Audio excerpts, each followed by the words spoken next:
আরে দাঁড়াও গো দাঁড়াও, হ্যাঁ আমরা বাঙালিরা কিন্তু ঘাস পাতা সব খাই, আর আজকের ভিডিওটা স্ক্রোল করে গেলে এই ভর্তার রেসিপিটা কিন্তু মিস করবে। তো দেখতেই পেয়েছো কড়াইতে দিয়ে দিয়েছি তেল, তাতে দিয়েছি 2টো কাঁচা লঙ্কা ফোড়ন, দিয়েছি অল্প কিছু পেঁয়াজ কুচি আর 4-5টা রসুনের কোয়া আর কিছুটা অল্প কুচো চিংড়ি।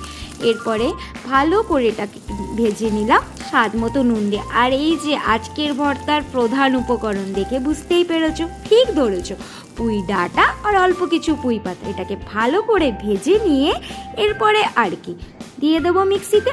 আজকে আর শিলে বাটতে ইচ্ছে করে, মিক্সিতে পেস্ট করে নিয়ে আবার ওই কড়াইতে অল্প একটু তেল দিয়ে দিয়েছি কালো জিরে ফোড়ন আর ওই পেস্ট করে রাখা পুঁইটা। এরপরে দিয়ে দেবো স্বাদ মতো নুন, চিনি আর অল্প একটু পাতিলেবুর রস দিয়েছি।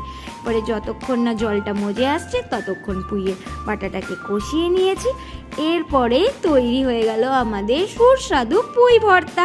হ্যাঁ, কে কে এরকম পুঁই ভর্তা বানিয়ে খেয়েছো অবশ্যই কিন্তু কমেন্ট বক্সে জানাও। আর যদি না বানিয়ে খাও তাহলে চট করে বাজারে যাও, একটু পুঁই ডাঁটা কিনে আনো আর গরম ভাতের সাথেই ভর্তা খাও।